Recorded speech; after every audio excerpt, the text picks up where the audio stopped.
Lost in Details describes me quite well, be it Tolkien's lore and Lord of the Rings or other things I have passion for. One of those passions is the original Final Fantasy VII from 1997. With Deus Ex from 2000, it's my favorite game of all time.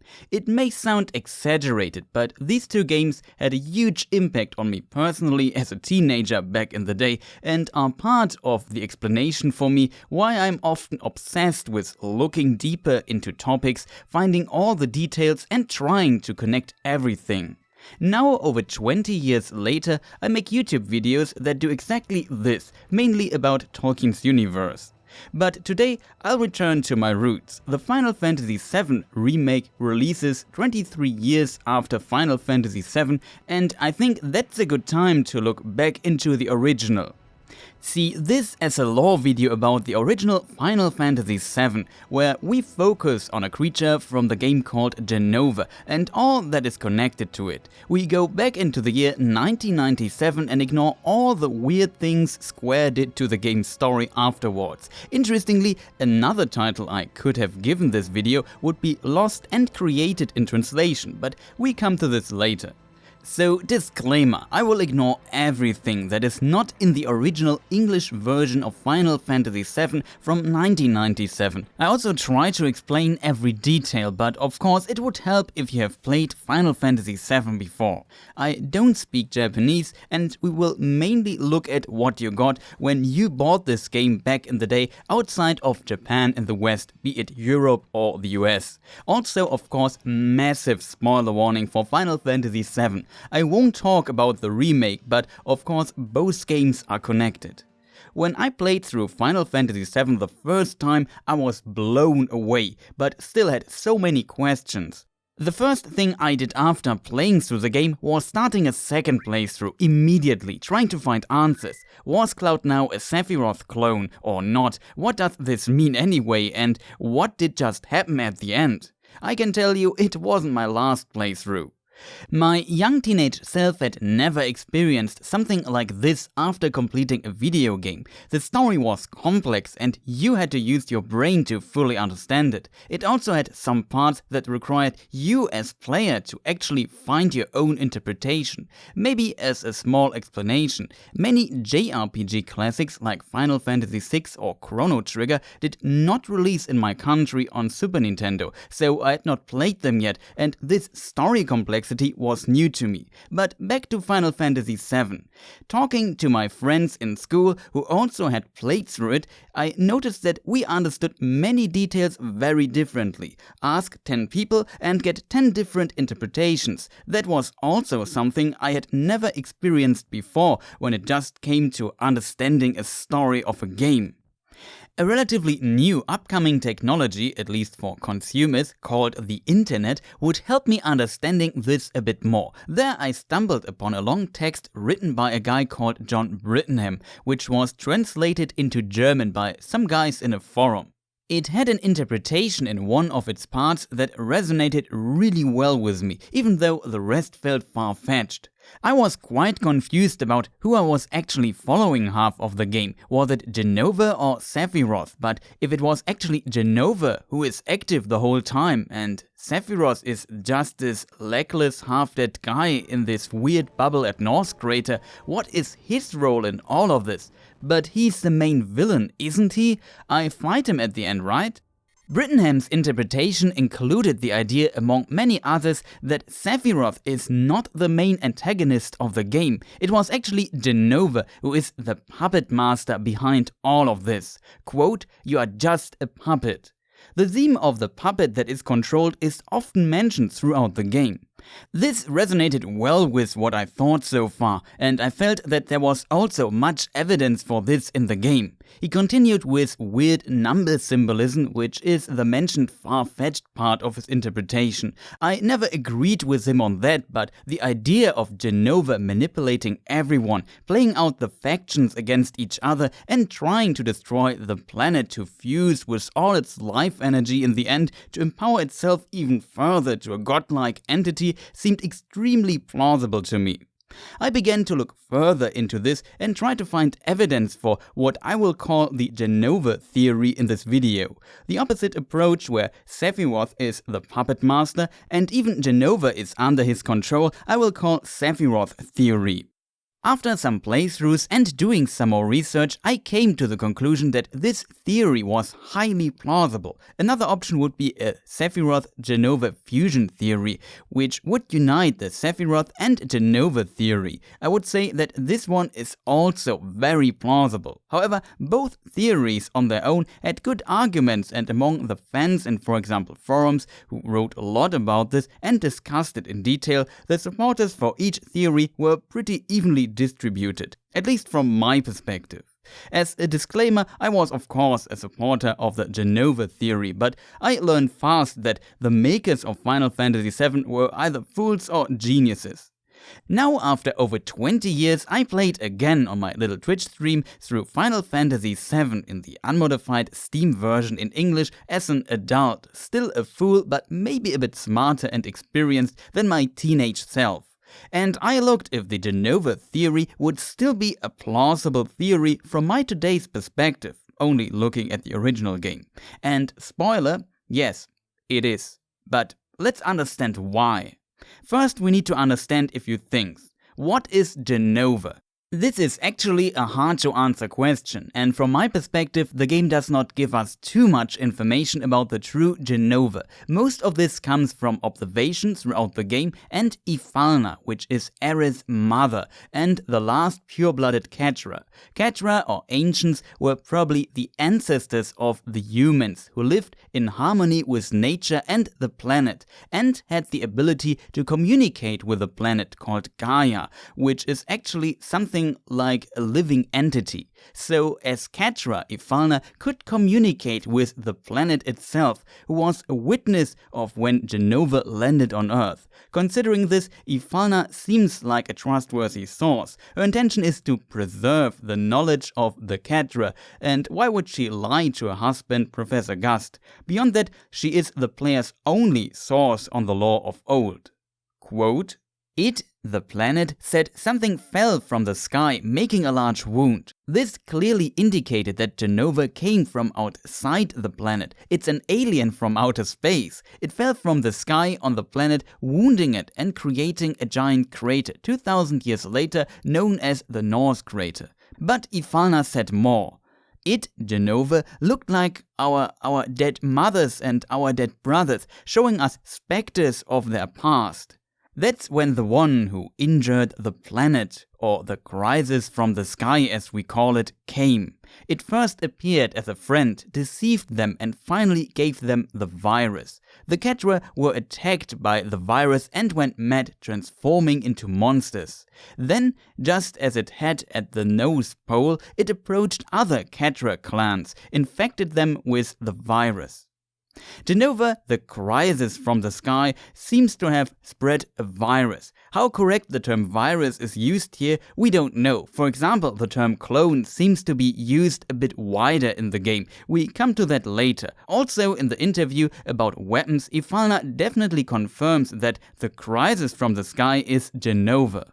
This virus drove people mad and transformed them into monsters. This sounds familiar to what we observe in the game, for example with the so-called Sephiroth clones. The poor people mad Shinra scientist Hojo experimented on, dressed in black robes with a number tattooed on them, or the monsters in the Nibelheim reactor. Genova is also described as being deceptive, taking the forms of others, in this case dead people, and creating visions or maybe illusions of the past. Quote, "showing us specters of their past." We see it in the game multiple times. In the Whirlwind Maze section at the North Crater, our group is pulled into a vision of Cloud's past. So what Ifalna says is also what we actually see in the game, which means what she described must be true, at least when it comes to Genova's abilities. In the vision created by Genova of Cloud's true past at the Whirlwind Maze, we also get confirmation of this again. Here, Genova's in disguise says, "The ability to change one's looks, voice and words is the power of Genova." What is interesting though, this ability is independent from Genova cells, or the virus as Ifalna called it. At least that's my interpretation of the virus. Even members that do 100% not have Genova cells in them are pulled into the illusion. It also seems easy for Genova to take the shapes of others and switch between them, no matter what gender or creature. We can witness it in the Whirlwind Maze section. In the Ifalna video logs, the virus is mentioned after the line about Genova appearing as dead and showing them visions of the past, so there was no connection implied. This is again coherent with what we experienced during the game's plot. The virus seems first of all related to people going mad and transforming them into monsters. There is another observation we can make. Besides Genova-related events, only the live stream, so the massive life force inside the planet as being itself, seems to have the ability to create visions. Aeris also can communicate with Cloud in his dream, so the ability to create illusions seems not common in the world of Final Fantasy VII, which implies Genova was definitely already very powerful when she arrived. And even the Ketra seemed to be powerful, but Genova still was a massive threat to them. After Genova confronted those people in the North continent region called Noel's Pole, she continued to attack the other Ketra clans and infected them with the virus, I assume her cells. In the video logs about the weapons, Ifalna also explains that the planet could not fully heal from the crater Genova caused with her landing, described as wound of the planet, as long as Genova existed, so the planet monitored the extraterrestrial entity closely. I interpret this as the planet recognizing Genova as massive threat, and that maybe there was more to the North crater than it just being a hole in the planet's surface. It seems Genova's pure existence was preventing this wound from being closed. This shows that Genova was not just some strong alien thing with a virus killing people and showing some illusions, but more like a demigod that attacked the planet as a being on a whole different level. Then a small number of surviving powerful Ketra, maybe a party like our heroes from the game's main story, defeated Genova and confined it. What is important here, they were not able to kill or destroy her and could only confine her in some way. The planet created the so-called weapons to protect itself from Genova too, but when Genova was confined, these powerful creatures were no longer needed and put asleep by the planet because Genova was still not dead and could come back, as explained in the video logs.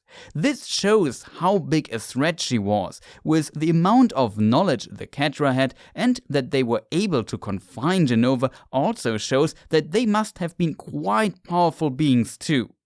If we see the strengths of the weapons, the planet for sure evaluated a tough battle with Genova, which is also an implication for Genova's might and danger. Note, Ruby and Emerald weapon were not in the original Japanese version of the game and added as optional super bosses for the Western release. I think you also don't find Diamond weapon, who just appears in the cutscenes in the Japanese version.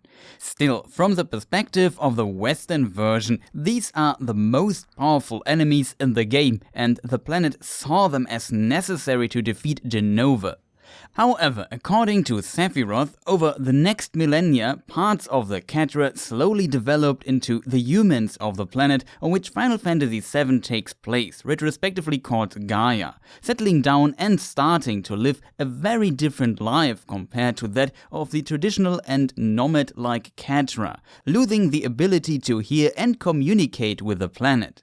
2000 years later, Professor Gust, the leading scientist of the Shinra Electric Company, found a dead body in a 2000-year-old geological stratum. At least he thought it was dead. I assume he found it during an excavation. This information is cited by Sephiroth out of a document during the flashback section in Calm, where Cloud explains what he thinks is his backstory. You could argue that Cloud at this point had not yet restored his memories, but Cloud's memories are just mixed with Zack's. The information in them is not wrong. We could have reread the document ourselves, but the game does not have this option. That's why I think the information given there must be right. Professor Gust called this being Genova, which contains the Jewish name for God, and I assume Nova, which is Latin and means new. Nova is grammatically feminine. The professor also thought the dead body was that of an ancient Catra from 2000 years ago. The Shinra somehow heard about a place called the Promised Land in ancient Catra lore. They wanted to find it because as electric company that uses Marco energy, that is the liquid form of the life energy or life stream of the planet, of which every being becomes part again when it dies. To produce power, they thought this place, if it existed, would offer an immeasurable amount of Marco energy, and so their plan was to create their own Catra out of Genova's cells, who was under their control and I assume loyal to them, who would lead them to the Promised Land to build Neo Midgar there. That was the idea behind the Genova project. The secret laboratories were in the Shinra Manor in Nibelheim and in the Nibelheim reactor where Genova was stored. What they at some point did to produce a Catra was taking the unborn human child of Professor Hojo and his assistant and lover Lucretia and injected Genova cells into the child in the womb of its mother, as Hojo explains this horrible experiment himself. And this child was of course Sephiroth, and Shinra thought he would be a Catra hybrid. Sephiroth is again a word from Jewish mysticism. However, the assumption that Genova was an ancient was wrong. And how could they know better? They knew there were Catra once on the planet and found someone from that time that looked weird but somehow still human-like. The idea of it being an alien from outer space was not obvious at all, so of course they would think it was a Catra. Professor Gust learned the truth much later from Ifalna, the last living pure-blooded Catra, after he left Shinra. I assume it's never really explained in the original game. As a byproduct of the Genova project, they also tried what would happen if you inject selected humans' Genova cells in combination with Marco energy. This probably created soldiers, Shinra's elite soldiers. Other poor souls were put into these chambers so that they would transform into monsters from the Genova cells. I assume that was also Hojo's doing. After Sephiroth vanished and Nibelheim was destroyed, crazy Hojo injected Genova cells to more normal people, likely survivors of the incident, so townspeople of Nibelheim, and probably showered them with Marco energy too, which would destroy their sanity and mind, and they would become the mentioned so-called Sephiroth clones. As we learn from Ifalna, the virus drives people insane. I assume he did this to test his reunion theory, which basically says that at some point every cell of Genova returns to Genova to reunite with the main entity. Why they don't turn into monsters, I don't know though. There seems to be an unknown factor for this we can only speculate about. For example, Hojo seems to be able to activate the transformation when we fight against him on the Sister Ray cannon in Midgar, Shinra's main city. For Soldier, only the best are selected who are capable to physically and mentally withstanding the injection of Genova cells and the Marco energy procedure, which grants them superhuman strength and toughness. Genova is hard to kill too, which we learn throughout the game. She just keeps reappearing again and again. A weird case and slight contradiction seems to be Lucretia. She was believed to be dead, but we can find her and she explains that the Genova inside her would not let her die. However, she seems to be immune to the Genova reunion, does not turn into a monster, and she does not go insane, which seems unusual. Hojo is totally different from that. He is present during the reunion, turns into a monster, and is insane. Lucretia seems like a weird special case, and meeting her is also very bizarre and also optional. Maybe she is actually a ghost but does not know. The original game does not explain it, and I think the developers did not think too much about her and integrating her reappearance into the world at the time Final Fantasy VII was made. Sometimes a story needs some mystery, and she is exactly that.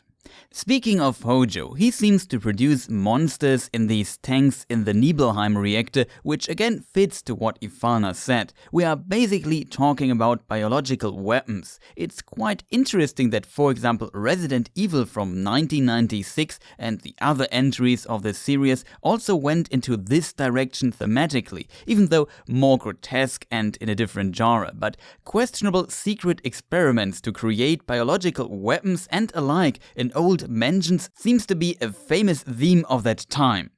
However, we clearly see in Final Fantasy VII that people with Genova cells in them, especially those that are not strong enough mentally, can be completely controlled by Genova like a puppet. This is at least true for Cloud and the Sephiroth clones, maybe even for Hojo. There is this weird honeybee in scene with President Shinra that could imply he was under Genova's influence too, but it's probably just an Easter egg.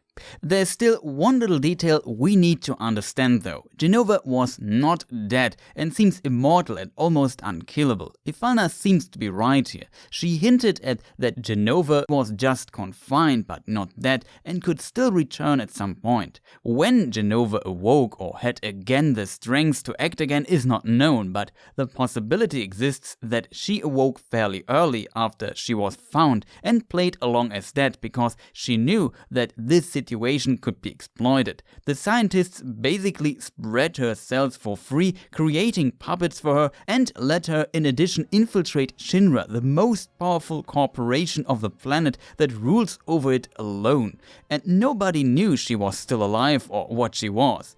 This is just my assumption though, but it would give her a motive to not break out. Maybe she also needed some time to regenerate. We don't know. Last time with the Kedra, Genova maybe revealed her intentions too early and was confined before she could kill all Kedra because of that. It would make sense for her to work more subtle this time. Hojo in all this time seems to be completely insane, even though after all he did, he continued and later injected Genova cells into himself. We then see him transforming into a monster. I always had the idea that he was manipulated by Genova too, of course without him noticing it. Sadly, there is not much evidence for that except him being crazy, sacrificing his lover and own child, doing experiments on the poor survivors of the Nibelheim incident, turning humans into monsters. He also shot Vincent, it did not look like self-defense, and experimented on Vincent's body. From my observation, he never really does anything good or helpful, not even to himself. What is his intention? Just science? He actively helps Genova, or as he believes Sephiroth, to win, creating more puppets for them or shooting more energy at them. However, the best argument I have, he is there at the Genova reunion at the North Crater too. You could say he had reasons to be there, but that is true for Cloud too. He later confesses that he injected himself Genova's cells, but we don't know when exactly he did it, and he probably lost his usefulness at that point anyway. He was also always close to Genova, so I don't see why he could not have been manipulated or slowly driven insane by her, even far in the past. If we come back to Genova's abilities, we learn that her body can move around without its head. As said, she is hard to kill. Back in the Nibelheim incident, Sephiroth cut off Genova's head and took it with him, while he left the body behind. Sephiroth, of course, fell into the livestream with the head and his sword. The body that was left behind was, however, still not dead. So why would the head be dead then? It's clearly not. The body also seems to have the power to change forms and create illusions too, even without the head, so it remained fully functional in this state. This basically just created another Genova that was remote controlled. For the most part of the game, we believe that we follow Sephiroth, but in truth it was Jenova's headless body that took the shape of Sephiroth. While leaving the Shinra HQ, it murdered President Shinra, even though I still don't understand how the thought of Sephiroth could have been left behind in the president's body. I assume it's actually a leftover from an early development stage of the game, and the developers did not put too much thought into it and kept it because it's a very strong scene. Would have made sense seeing it disappear at some point or turning into something like a tentacle because it was just an illusion. Maybe it did later just off camera. If we follow the further story, we also notice that almost every time when we confront Sephiroth, we actually fight Genova instead. Usually a body part of Sephiroth is dropped and then it grows into a new Genova form that we have to fight then, while we often see Sephiroth flying away. It's quite interesting. Headless Genova in her Sephiroth disguise can fly. Interestingly, Cloud can also fly in one scene when he is under Genova's or Sephiroth's control. Sometimes the Sephiroth clones also seem to become active and fulfill orders. For example, Dio, the owner of the gold saucer, tells us about a black hooded guy with the number 1 tattooed on his hand, asking for black materia. The main evidence for Headless Genova in disguise is that the game explains this itself because it can be very hard to get in this complicated story. In the Whirlwind Maze, we find this dialogue between Cloud and Tifa. Quote, Genova's cells.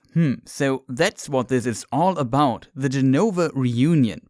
Not Sephiroth? You mean all this time it wasn't Sephiroth we've been after? All this, of course, adds to Hojo's reunion theory. It seems all separated parts of Genova will return to the main entity and unite with it at some point, either by going there or by manipulating the host to do so. With this, we have a basic and relatively factual outline of what happened, what Genova is, and what Genova can do. If we ask, does Genova have the tools and abilities needed to be a puppet master in the background, secretly controlling and manipulating people, we can clearly answer this with yes. This, however, still does not make it true.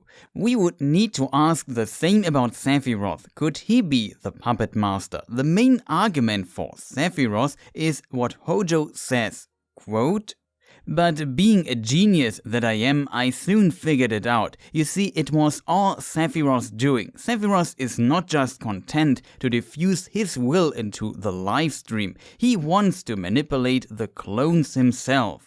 So Hojo believes it's Sephiroth's doing, but he also admits he just figured it out. It's his claim. Cloud also speaks of Sephiroth and a powerful will. Quote, he's here. The real Sephiroth is just beyond here. It's both incredibly wicked and cruel, but it's releasing a powerful, strong will from deep within this planet's wound.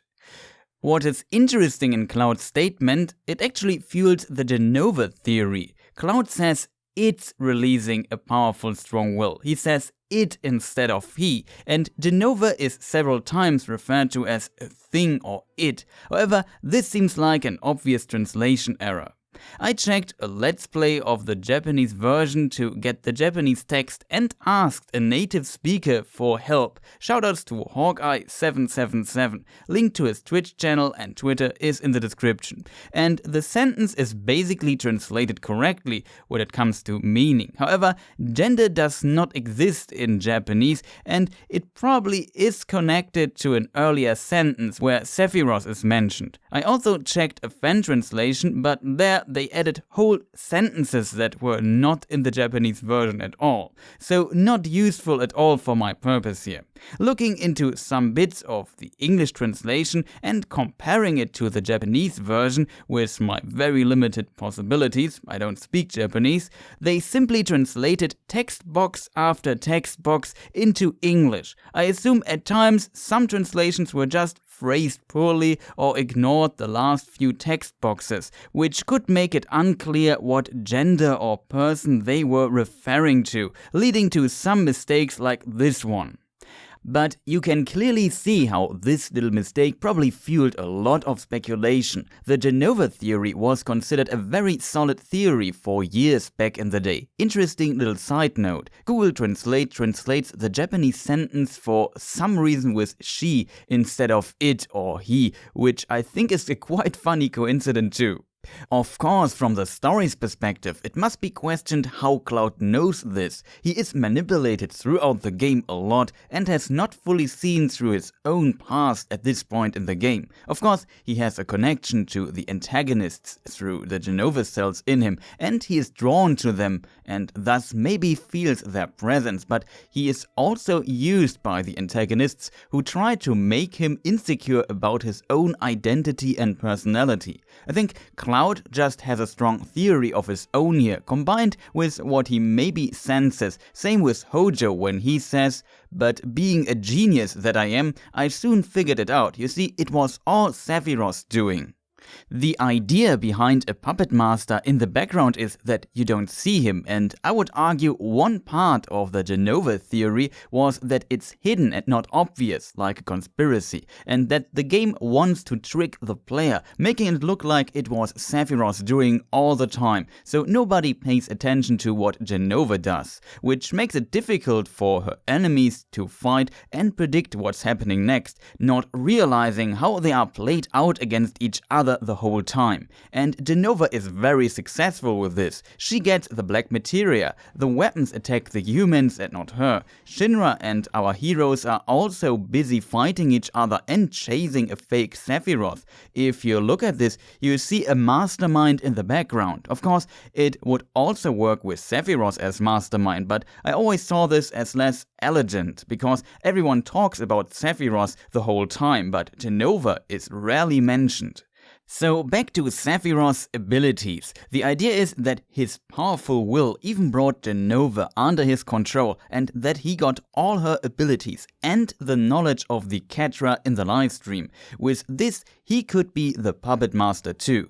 For me, some questions remain though. Are there implications for this? How can he overpower Genova to the point of controlling her? How can he infuse his will into the livestream of the planet? And here we find little evidence. There are interpretations that Genova, after Professor Gust found her, is so damaged, I assume, that she is mindless and can't act anymore by herself. And in the glass tank, she looks pretty dead, except for her smiling when Sephiroth frees her. But of course, throughout the game, we have several encounters with her, and she again does what Ifalna described, for example, changing her form. In my opinion, it could also be that Sephiroth is mindless after he fell into the livestream. Genova seems to be able to handle the livestream's power because of how well her cells react to Mako energy, which is essentially the livestream in fluid form.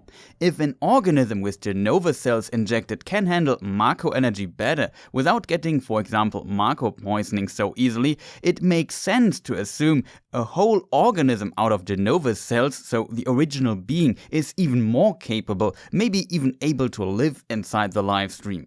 But this is nothing humans with physical bodies do, and Sephiroth, even though a hybrid, was still human, so if he has to live inside the livestream for a longer time, why would he not be affected at all? Not only that, why would he become more powerful instead? We only see the real Sephiroth one time in the game. Here he has no legs and he's not moving, trapped inside this fluid bubble. When he receives the black materia, he does not move, smile or react in any form. His bubble just falls down and vanishes deep inside the planet. I don't see why that could not be a mindless puppet of Genova. Of course, I personally still don't think he is mindless here, but he could be controlled by Genova or even work with her willingly and focus on summoning Meteor, because we know he is exceptionally strong, and inside the North crater there is enough energy to summon Meteor with the black materia. Aeris explains this, quote, "Nope, we can't use it right now. You need great spiritual power to use it." You mean lots of spiritual energy? That's right, one person's power alone won't do it. Somewhere special, where there's plenty of the planet's energy. Oh yeah, the promised land. Even though Sephiroth was exceptionally strong, mind control was not on his ability list so far. We never see him doing something like this in the game.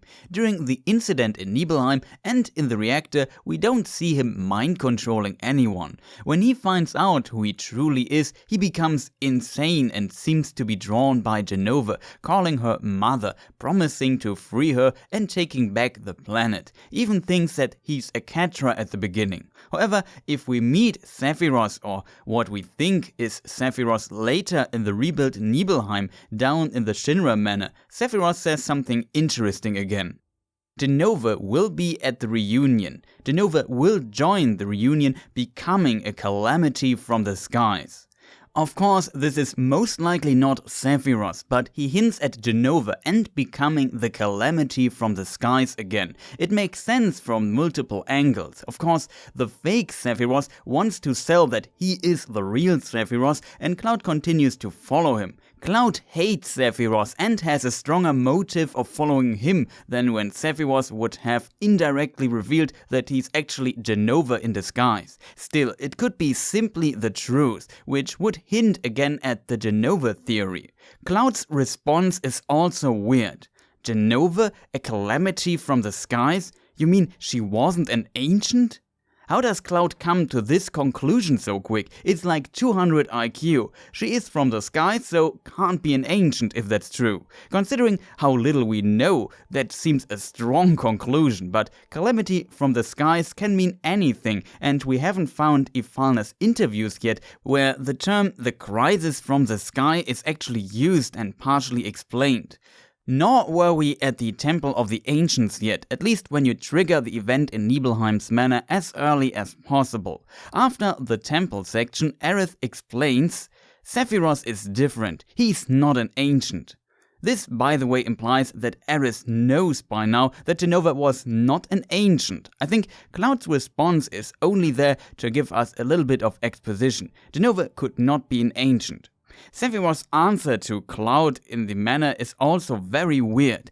I see. I don't think you have the right to participate in the reunion. I will go north past Mount Nibel. If you wish to find out, then follow. I found another entry about strengths of will in the Ancient Temple section. There Aeris talks to someone, I assume the spirits of the Ancients. They could become one with the planet, reminds me a bit of Star Wars, but they prevent it with the strengths of will. However, those were special Ancients that could even form a spirit body, and it's about them not becoming one with the planet. Cloud mentions Sephiroth's will another time, and that's it. I'm not sure if that's enough to control a deceptive alien illusion master that almost wiped out the Catra alone. In my opinion, the game does not give us an explanation where this powerful will is coming from and why it was not enough to keep Sephiroth's sanity. He murdered a whole town when he found out what he really was and followed very quickly what seemed to be Genova's plan. He threw away his humanity, killed everyone, preached about him taking back the planet that was stolen from his mother, freed Genova, and then at some point created the plan to become a god by fusing with most of the planet's life energy. That fits Genova, but Sephiroth's intention seems not really strong here. Why not just go after Shinra? Why going so far? And what motive gives him the needed strength? In my opinion, there are not enough answers for this. However, there are more interesting dialogues that can be interpreted in different ways. After Aeris left the party to go to the ancient city, she appears in Cloud's dreams. Another indicator that Catra have some powers humans do not have when she can communicate with Cloud in his dream. I would say the last scene of this dream sequence can be interpreted in several ways. She's thinking of interfering. She will be a difficult one, don't you think? We must stop that girl soon. This could be a short dialogue between Genova and Sephiroth, which would hint at the hybrid theory, or just between the different parts of Genova. Even though I think it's most likely between Genova and Cloud, with Genova being the Genova cells in him disguised as Sephiroth. And it's very interesting in this aspect that the player doesn't know yet that this makes sense. He knows less than the characters at this point. Whoever it is, Genova knows that Aeris is dangerous because of the so-called holy spell, which in my opinion only Genova can actually know about. It's a secret materia of the Catra and the counterspell to Meteor, which in contrast is the ultimate destructive spell that the antagonists cast to wound the planet massively and fuse with the life energy that the planet will set free to heal himself at the place of impact. By doing this, they become a godlike entity. She knows because Genova had, according to Ifalna, access to the memories of the dead Catra, so she could have definitely known about it. However, Sephiroth can't possibly know it if Genova did not tell him, and I think Genova is needed to actually understand the danger of this counterspell. Killing Aerith was also Genova's or Sephiroth's biggest mistake, but we come to that later. If we come back to the initial question, can Sephiroth be the puppet master? The answer is still yes, but he needs to somehow inherit all of Genova's abilities and knowledge, or take full control of her and get access to her memories. Beyond a claim, his willpower is an unknown factor. The game does not give us any examples that he could control an extremely powerful being like Genova, or explain where his sudden boost in willpower came from. We don't even know if willpower is actually enough to do all of that. In the scene where he stabs the 16-year-old Cloud in the Nibelheim reactor, who was too weak for Soldier and had no Genova cells and no Marco energy in him yet, he loses to Cloud and is thrown down into the Marco pit by him. Of course, Sephiroth was injured too, again by Cloud, but this scene does not indicate immense willpower to control Genova, the livestream and multiple Sephiroth clones all at once, generating illusions and being the ultimate puppet master, and that day and night. That of course does not mean he was weak either, but to do what he does in the game, he needs to be a demigod, and being defeated, injured, probably losing his legs and going through the livestream is something where I would expect him to die or be weakened, not suddenly become significantly more powerful. This is, however, different for Genova. She created the North crater by crashing on the planet and survived, and was still powerful. She demonstrated how hard to kill she is, and the planet created these powerful weapons to stop her, and in the end she still survived and is still going strong, even without a head. I see much more plausibility here, and can see Genova's head forming a new body inside the North crater and controlling everything from there. In my opinion, Sephiroth's motive is not that strong. Final Fantasy has many complex characters, and Sephiroth is for sure one of them, but I don't really understand his intentions and motivations because we know so little about him and what he thinks. He has superhuman strengths and could of course have or get immense willpower by finding out how he was created, but he could also break under this knowledge, traveling heavily injured through the livestream with Genova's head, which actually kills normal people, could have destroyed him. I can't imagine that, for example, Soldier's first class can just swim through the livestream and shake it off like it's nothing. They for sure can endure livestream and Marco exposure much better, but they are not immune, and Sephiroth is also partially still human in nature. The game does not build too much foundation here from my perspective, which is a reason why both theories were viable for such a long time. This does of course not mean that the Sephiroth theory is wrong, only that the game does not tell us some details. Now that we have defined and discussed the needed abilities to be the mastermind behind all, we can look for further evidence inside the story. Are there now more direct hints in the plot and dialogues of Final Fantasy VII? Yes, there are two quotes. The second one is very important for the Jenova Theory.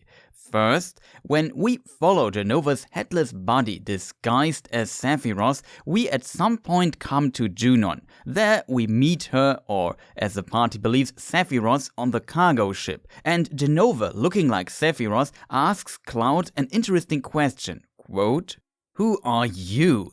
Genova does not know who Cloud is, which makes somewhat sense, but if Sephiroth is the puppet master, he should have definitely recognized Cloud. This also indicates that Genova did not want Cloud to follow her initially. Sephiroth and Cloud have somewhat worked together during their time as Shinra employees, and it was Cloud who defeated Sephiroth and, as mentioned, threw him down the Marco pit in the Nibelheim reactor. Genova's connection to Cloud, in contrast, is not that strong. Maybe she saw him briefly from the glass tank, or her severed head saw him at some point. So I would argue it makes sense that she does not know who he is at first. Maybe she needs to access Sephiroth's memories to identify him, and she for sure senses his Genova cells in him and sees his value as a tool.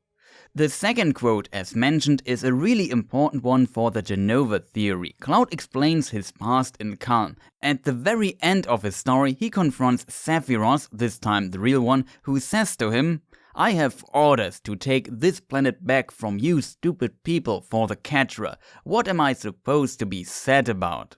He has orders? From who? Of course, from the puppet master, Genova. This indicates that he is at least not in command. The hybrid theory is, in my opinion, still possible with this though.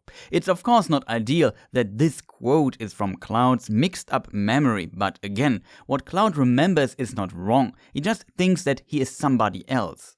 His mind and identity mixed with that of his friend Zack, but Cloud is one of the few people who actually knows what Sephiroth said in the lab in the Nibelheim reactor where Genova was stored. Of course, the possibility still remains that Sephiroth was under Genova's control at first and later brought her under his will, but the game does not explain this to us, but it tells us that Sephiroth had orders from a very reliable source, Sephiroth himself, and this time the real one from the past. However, there is another sad truth about this quote. It's also a translation mistake. It should be translated with, "I was born to take this planet back to the Catra from your foolish people. What should I be sad about?" The question at the end has the connotation of, no, there's nothing to be sad about in Japanese. Again, thank you to Hawkeye777 for his translation and explanation. Of course, here, as mentioned, Sephiroth still assumes he is actually a Catra, and with this, he assumes Genova is too. How much would it shock him again to find out that this is also not the case, that he is an alien-human hybrid? Think of this scene again, quote, "Genova will be at the reunion. Genova will join the reunion, becoming a calamity from the skies." Genova, a calamity from the skies? You mean she wasn't an ancient? If Sephiroth is the puppet master, he must know it at that point, so he can tell us there. If he's not the puppet master, it's possible that he does not know it, which makes his story almost tragic. There is this scene just before Genova in disguise makes Cloud give her the black materia. Quote, "Sephiroth is different. He's not an ancient. He shouldn't be able to find the promised land." "Ah, but I have. I am far superior to the ancients. I became a traveler of the livestream and gained the knowledge and wisdom of the ancients. I also gained the knowledge and wisdom of those after the extinction of the ancients, and soon I will create the future." However, this is again Genova's headless body in disguise. Only if Sephiroth controls her and what she says, it would again mean that he knows. Genova could mean herself here. She travels through the livestream and tries to stay hidden in the background. We again see how just a little translation mistake can cause so much confusion, and it all happened by accident. However, this time the mistake is impossible to identify without checking the Japanese text for comparison. If you just played the English, or in my case the German version back in the day, which has the identical mistake in it because the German translation is based on the English version, you had no idea about it. So to this point the Jenova theory is still alive and plausible, even without this quote. In my opinion, even more than the Sephiroth theory, but I'm also a bit biased here. I still have to admit though, the Sephiroth theory is not that either. Then, in the third last boss fight of the game against Bizarro Sephiroth, we also find a detail that can be interpreted as hinting towards the Jenova Theory. Just a moment before that fight, we again see a Sephiroth with legs flying in front of us, so not the real one. Bizarro Sephiroth then has two heads and no legs. So you could interpret it as a lower part, including the lower head, being the actual Sephiroth, who is now slowly turning into his final form, Safir Sephiroth, the one-ringed angel, now fusing with the remains of Genova. We defeated her the boss fight before, and there she was called Jenova Synthesis. The second head could represent a puppet master Genova above Sephiroth's head, controlling him and fusing with him for the final form. Of course, this can also be interpreted as hint towards the hybrid theory too, or it's the cocoon that will form Safir Sephiroth's next fight. What speaks a bit against it being Genova is that the upper head also has a small body that looks masculine and more like Sephiroth. On the other side, Genova's actual gender or form is also not clear, and she can change it anyway. Quote, "It looked like our dead mothers and our dead brothers." It's not even clear if her female form is her actual form, maybe because Genova took Sephiroth's shape so often throughout the game that she also took his appearance here as a new standard. Then she maybe fused with Sephiroth's body, becoming a new Genova that just looks like Sephiroth. Considering that we destroyed Genova's other parts or bodies completely after the fights, there were also not many fully organisms left, and it could be that she was now mostly present as cells in different people, and especially in Sephiroth. Maybe that's why she needed to fuse with Sephiroth's body at all, who is probably biologically closer to her than all other bodies except her original one. The relationship between Genova and Sephiroth is, however, not clear at all. She could see him as a son, or maybe sees in him a powerful ally or tool she can use. The last Genova we fought was called Synthesis, which means to form something new out of multiple components. So each of these three boss fights are a further evolution. First the Synthesis to form something new, then Bizarro Sephiroth is like a cocoon for the final form, Safir Sephiroth. In the final form, Sephiroth also has no legs. He has a wing at his right side that reminds us a bit of Genova. With this, both evolve together into their new godly form. Who is in control is however hard to answer. Of course, it could also be Sephiroth. Looking into it from my today's perspective, all three theories would work with what we see in the last boss fights. Another aspect we need to look into is Holy. It's called the ultimate white magic that is also able to stop Meteor. As said, it was a mistake to kill Aeris so late, because when she was killed she already finished summoning Holy. It was very smart of Aeris too. She left the group and did not tell anyone, only in Cloud's dream, which was where Genova could extract this information from, and then it was too late for Genova to stop Aeris in time. However, the only source on Holy we have is the livestream researcher Bugenhagen. Quote, "Holy, the ultimate white magic, magic that might stand against Meteor, perhaps our last hope to save the planet from Meteor. If a soul seeking Holy reaches the planet, it will appear. Meteor, weapon, everything will disappear, perhaps even ourselves. Even us? It is up to the planet to decide what is best for the planet, what is bad for the planet. All that is bad will disappear, that is all. I wonder which we humans are. Search for Holy? How do we do it? Speak to the planet, get the white materia. This will bond the planet to humans. Then speak to the planet. If our wishes reaches the planet, the white materia will begin to glow a pale green. So if a soul seeking Holy reaches the planet, it will appear and remove everything bad from it, possibly even humanity. This is also what we see at the end of the game, which makes the ending a bit open. It was, in my opinion, ruined by making sequels, because in the original it's not clear what the planet shows. speak to the planet, get the white materia. This will bond the planet to humans. So showing the planet the good intentions of humanity could save them. At the end, we see what Bugenhagen described. However, the game does not resolve the question if humanity is removed or not. A beautiful ending, in my opinion. I could also imagine that Aerith's death was at the end even necessary, so her soul could reach the planet to fully unleash Holy and the livestream, removing everything bad and evil. Also, if this white magic is powerful enough to remove even Genova, then Sephiroth or parts of Genova surviving makes no sense as seen in Advent Children or in another installation of the game, which is why I personally dislike Square making sequels. The ability of Holy to remove Genova must exist because without it, Genova will just survive. There are still many people left with their cells in them, like Lucretia, members of Soldier, and maybe Genova has a hidden clone in some dark corner of the world.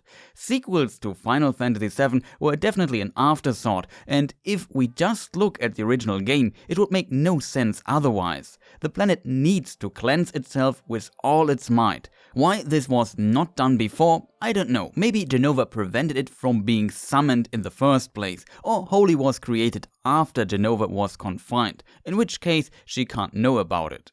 However, here also lies another ability of Genova or Sephiroth we have not talked about. They were able to trap the spell, either the prayer of Aeris and her summoning of the spell reaching the planet, or the already released spell, or maybe it's even Aerith's soul that needs to reach the planet. It's in my opinion not fully clear. At the end, when we confront Sephiroth and Genova, we see this crystal or maybe biological mass surrounding something glowing. This is where the spell, the summoning or the soul is trapped. So Genova and Sephiroth also must have the ability to stop things, even spells, moving deep inside the planet's livestream, which seems very powerful and is clearly an ability I would attribute to Genova. In addition, we find this quote in the ancient temple section. He shouldn't be able to find the promised land.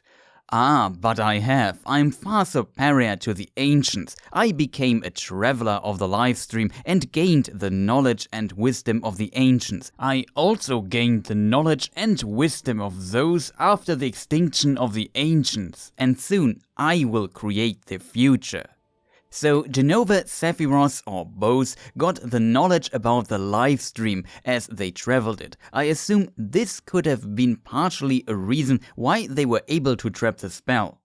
Then at the end we see Cloud still sensing Sephiroth or Genova. His spirit leaves his body. It's hard to say if his consciousness is again moved into the livestream like when we restored his mind with Tifa, or if it takes directly place in his own mind. The game makes no indication of it being physical though. It's a spiritual battle against Sephiroth that can't be lost. The tunnels could be the memories stored in the livestream or the nerve pathways and veins of his brain. My favorite interpretation was always that it was a battle in his mind, where he defeats and destroys the last bits of Genova that connects him to her and Sephiroth and frees himself one and for all from their influence. His enemy is represented by the one he hates the most and where all began, Sephiroth. Now Cloud finally settles the score.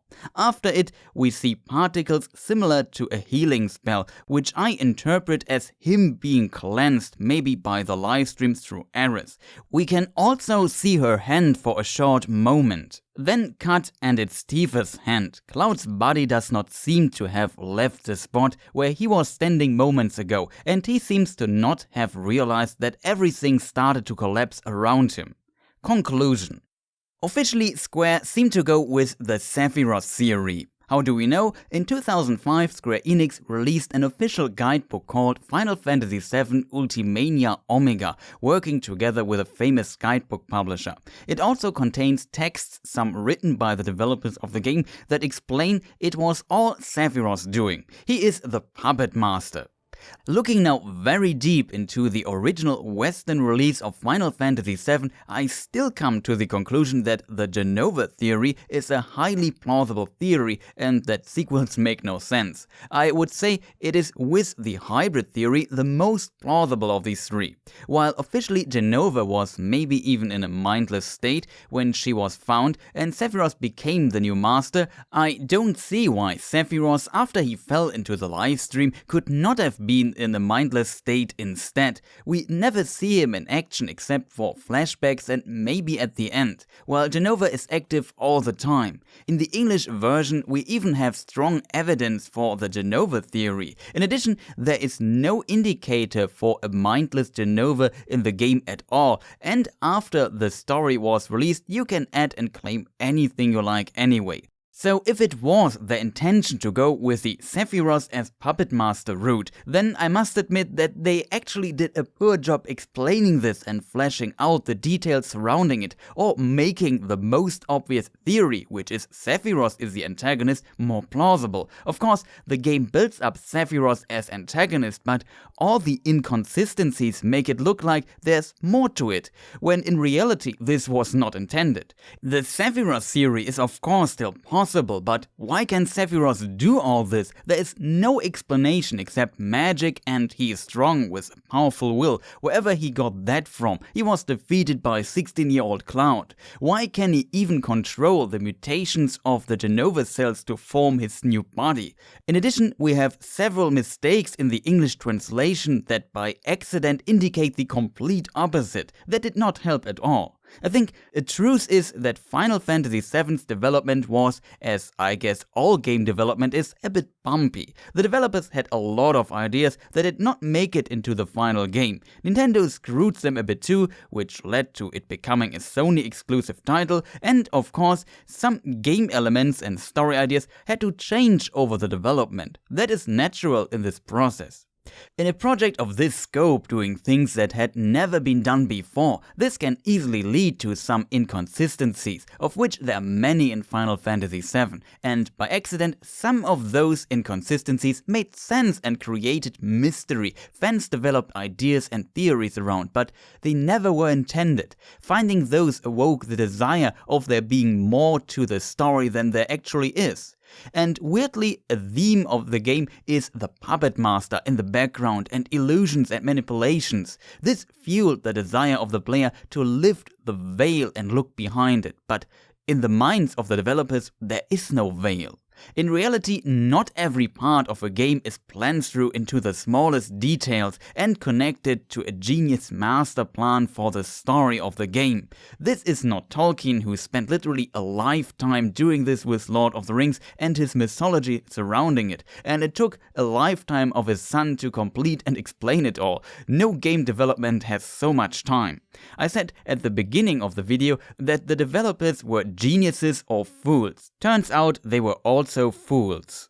The great conspiracy of Final Fantasy VII's story, the hidden puppet master in the background, is just an accident of inconsistencies, a flawed translation, and not enough time to explain certain elements well enough. It's, as the game implies it, on a very basic level, just Sephiroth. This truth is actually a bit boring from my perspective, but we should never forget that in game development, happy little accidents are what make games great. Combos in Street Fighter 2 were a design accident, noticed in playtesting and left in the game, and it should change how fighting games are played forever. Same with strafe jumping, or I assume rocket jumps in shooters. Final Fantasy VII is still a great game, and if you don't know, the Jenova Theory still makes totally sense, especially in the Western versions, no matter what the developers said afterwards. In my mind, the Jenova Theory stays canon and the most plausible theory. It's the only conclusion I personally can come to, even though I also see the appeal of a hybrid theory. For me, this game spawned a passion of looking deep into details like these, in which I often get lost, and that can't be taken away from me or you. So thank you for developing Final Fantasy VII, a milestone in video game history. Thank you for watching. I often said I will make a lore video that is not Tolkien related at some point. Well, here it is. I did not expect it to be over an hour long, but I hope you enjoyed it. It was a ton of work to make. Thank you again to Hawkeye777 who translated some passages from the Japanese version of Final Fantasy VII for me. Links to his Twitch channel and Twitter are in the description. I will now play the Final Fantasy VII Remake on my Twitch stream, I hope, and most likely complain a bit about it, because I know this game will meet some controversy and critique. Feel free to join. Not sure if I will make a small review. Tolkien-wise, there are also more videos planned. My extremely detailed Lord of the Rings film and books references and differences series will continue. I also have some other big topics I really want to cover. If you liked this video, feel free pressing the like button. Leave a comment and share your thoughts and theories. Check my channel and maybe recommend me further. If you are still watching after over an hour and you think about subscribing, consider pressing the annoying bell too if you want notifications when I upload something new. In these difficult times, stay safe and healthy. Again, thank you for watching and goodbye.